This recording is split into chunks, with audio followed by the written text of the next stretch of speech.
Hello again, pre-calculus students. So in the previous video, you should have seen what Gauss's supposed method was in finding the sum of those first 100 natural numbers. Now we're going to use his method. Okay, we're going to use his exact method that he used to find the sum of other sequences of numbers. So let's find the sum of this sequence. So 1, 3, 5, 7, 9, 11, 13, 15, 17, 19. All right, so let's find the sum of these numbers. So let's do the exact same thing he did. All right, let's do the exact same thing he did. Let's write out this sequence of numbers backwards. So 19 plus 17 plus 15, and then I'm going to skip the rest plus 1, because you get the idea, right? All right. Well, remember, this is equal to something, which we'll just call S. This is also equal to something, right? Because it's the exact same sum, just written backwards. So now let's add them all up, just like Gauss did. Let's add them all up, just like Gauss did. Well, let's see, 1 plus 19 is 20, 3 plus 17 is 20, 5 plus 15 is 20. So it looks like all our sums are going to be 20. And then 20, and then this is equal to 2S. All right, well, how many 20s do we have? How many 20s do we have? Well, let's see. We have the number of 20s we have here is going to line up with the number of terms we have. So 1, 2, 3, 4, 5, 6, 7, 8, 9, 10. So we have 10 terms. So that means we're going to have 10 20s here. So that means 10 times 20 is equal to 2S, right? Twice the sum is equal to 200, in other words. But just like Gauss, we don't want to know twice the sum. We want to know what the sum is. Well, that's easy. If you want to know just the sum, not twice the sum, just divide it by 2. So that means the sum is equal to 100. And there you go. That is your answer. So we just found the sum of this sequence without using a calculator by using Gauss's method of finding the sum of a sequence. Now you'll see here, this method only works in specific situations. Namely, they only work when the series or sequence is arithmetic. Okay, only when it's arithmetic. As you can see, these terms are clearly arithmetic because they have a common difference, right? 1, 3, 5, 7. The common difference is 2. If the series is not arithmetic, then this method actually does not work. And you'll see in a future lesson what happens in situations like those. All right, so for this first checkpoint, I want you to find the sum. Okay, using Gauss's method, I want you to find the sum of this series using Gauss's method. All right, so on your own, this is going to be on your own. All right, now let's look at the next one, example 2. Now, sometimes we're not going to have all the terms written out, all right, as you can see here. Sometimes we're not going to have all the terms written out. We're just going to be told, find the sum of the first 150 terms, for example. Okay, like in this case, find the sum of the first 150 terms of this arithmetic sequence. Well, now the problem is, as we saw in Gauss's situation, in order to use his method, we have to be able to write we have to be able to write our series backwards, the sum backwards. Well, we can't do that if we don't know what the last term is. And that's the key here. In order to write your sum backwards, you need to know what the last term is, at least what the last term is. If not, more after that, but at least the last term. So, well, how are we going to do this? Well, we need to find the last term of this sum, or of this sequence, or the 150th term anyways. Well, since we're told that it's arithmetic, let's find a formula. Since we're told that it is arithmetic, let us find a formula, which we know for an arithmetic sequence is just did I write that wrong? Is just a linear equation. Okay, so dn plus c. So we need to know the common difference. Well, it looks like the common difference is 11, right? And you can easily verify that by taking any two consecutive terms and subtracting them. So 16 minus 5 is 11, 27 minus 16 is 11, 38 minus 27 is 11. So our difference is 11. So we have 11n plus c. Well, remember the c value is the 0 term. So what would be the term before 5? What would be the term before 5? Well, if the difference is 11, that means I have to subtract 11. That means the 0 term would be negative 6. Okay, negative 6 would be the quote-unquote 0 term.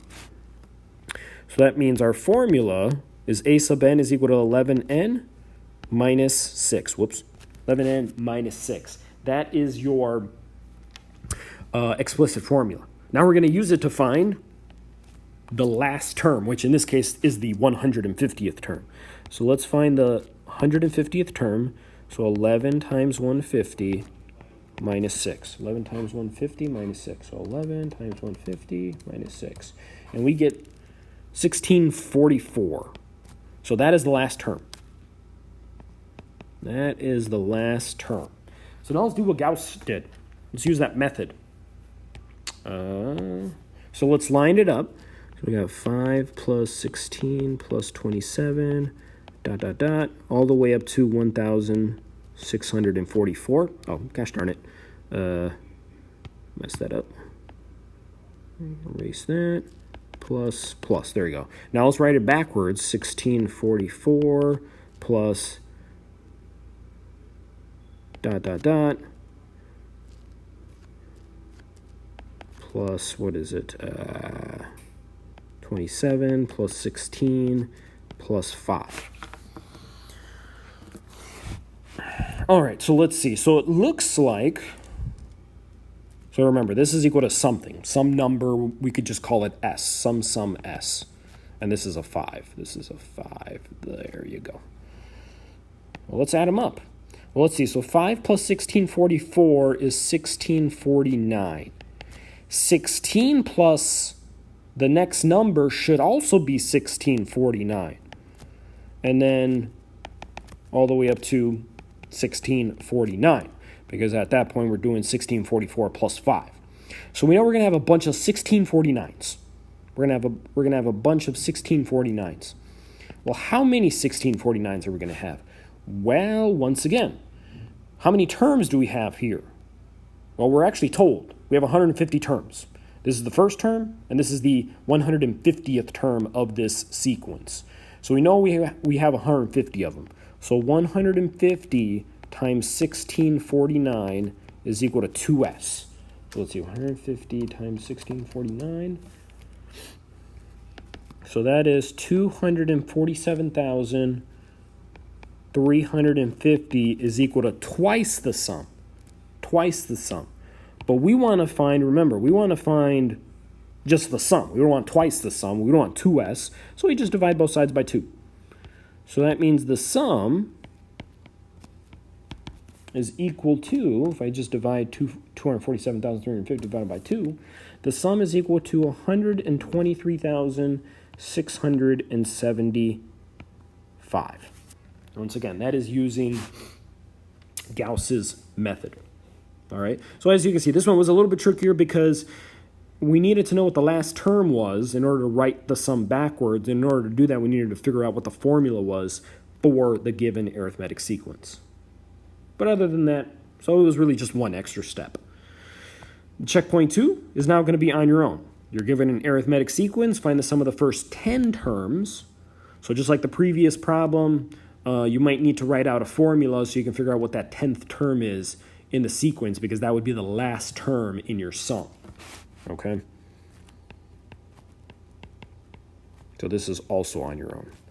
All right, finally, we're going to finish this lesson, or we're going to conclude this lesson with basically what does Gauss's method look like? Like if we were to generalize Gauss's method, what would it look like? Well, here you have a theorem. Let that sequence be a finite arithmetic sequence with common difference d. Then the sum of the terms of the sequence is, remember, finite just means it ends somewhere, as opposed to infinite where the terms just keep on going. So to find the sum of a finite arithmetic sequence, so sum, which is what we've been doing these past few examples, is you simply just do this, use this formula. So this is Gauss's method generalized. Okay, this is Gauss's method if you wanted to construct it as a formula, which hopefully you can see here how it matches up with what we've been doing, right? This is the first term. This would represent the last term, right? Because remember, we would always write the sum backwards, and then that first term and the last term would line up with each other, right? Like, for example, this one, the 1 and the 19 would line up with each other. So the first term and the last term would line up with each other, and then you would add them up. And then the n would represent, well, how many of those sums did you have, right? So, for example, in this one, we had 10 of those sums because we had 10 terms, okay? So that is why that n is there in the formula, right? We had 10 terms, so we multiplied by 10 because we had 10 sums.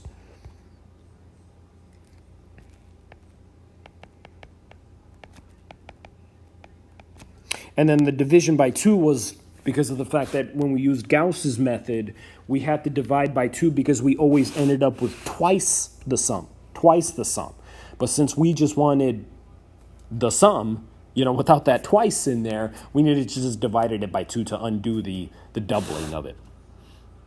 Okay? So that's just what Gauss's method looked like if you once again represented it using a formula. All right, that is the end of today's lesson. So you have those 2 on your own problems that I want you to try out. As usual, let me know if any questions pop up, whether it be during class, whether it be outside of class, in an email, a comment on the classroom, whatever you feel most comfortable with. Otherwise, I hope you guys all enjoy your days, stay safe, and I will see you later.